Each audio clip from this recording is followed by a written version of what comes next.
ကဲအားလုံးပဲကျွန်တော်တို့ဖွဲ့သူဖွဲ့သားတွေအားလုံးမင်္ဂလာပေါင်းနဲ့ခံကြောင်းကြပါစေလို့ဆုမကောင်းတောင်းမိပါတယ်ဒီတစ်ပတ်ဒိုးဖွဲ့တွေ30ကနေပြီးတော့3ရက်4လ2026ပေါ့နော်4လပိုင်းနေရောက်တော့မယ်တဲ့ဟမ်လား31ပေါ့နော်30ရက်နေ့စတင်ပြီးတော့ကျွန်တော်တို့နံပါတ်1အစီအစဉ်လေးနဲ့ထပ်မံပြီးတော့လိုက်ရမှာနှစ်ပိုင်းနှစ်ပတ်ဒီထိတ်စီပဲ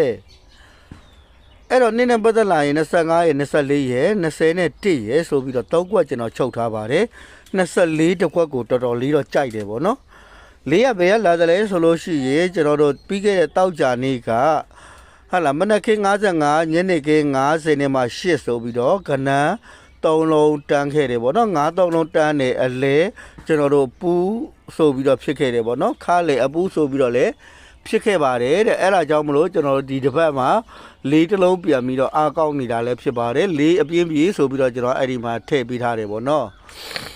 အေးပြီးသွားလို့ရှိရင်ကျွန်တော်တို့ပြီးခဲ့တဲ့ဘက်ကဒါနေ့နဲ့ပြီးသွားရင်ပေါ့နော်ပြီးခဲ့တဲ့ဘက်ကထိုက်ပါဝါ26ရေကျွန်တော်တို့13ရေတောက်ကြနေရ50နဲ့8ရေတဲ့ဆိုတော့ခါကျထိုက်ပါဝါ3ချိန်ထွက်ခဲ့တယ်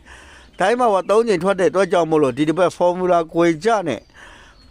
special ပတ်သီးသည်9ပိုင်း9ပတ်သီး9 9 3 90နဲ့6ဟာလာ9သူ့ထဲမှာဆိုရင်တော့ကျွန်တော်တို့ဒါမိန်းကနန်းရန်ကနန်းတွေကများတာပေါ့နော်ဆိုပြီးတော့ကျွန်တော်အဲ့ထဲကနေတော့3ကွက်ရွေးချယ်ထားပါတယ်တတိပြည့်ခွေကျွန်တော်တို့ပြီးခဲ့တဲ့ဘက်ကဟာလာထိုက်ပါဝါတွေမနေ့မနှောကြခဲ့တဲ့တော့ကြောင့်မလို့ဒီတစ်ပတ်တင်းနှစ်ခုကိုခွေလေးကျွန်တော်ပြောင်းမိထားပါတယ်၄လုံးခွေနဲ့ပတ်သက်ပြီးတော့3လုံးခွေရတော့ကျွန်တော်ရနေကြကတော့3ကြ4 3လုံးခွေဆိုပြီးတော့မှဒီတစ်ပတ်ရရှိတာဖြစ်ပါတယ်4 9နှစ်မပြောက်ပတ်သည်ပေါ့နော်4 9နှစ်မပြောက်ပတ်သည်အခွေဆိုတာက line ပေါ်မှာတင်ပေးမဲ့3လုံးခွေပေါ့နော်3လုံးခွေ3လုံးမပြောက်ပတ်သည်ဖြစ်ပါတယ်အဲ့တော့40နဲ့နှစ်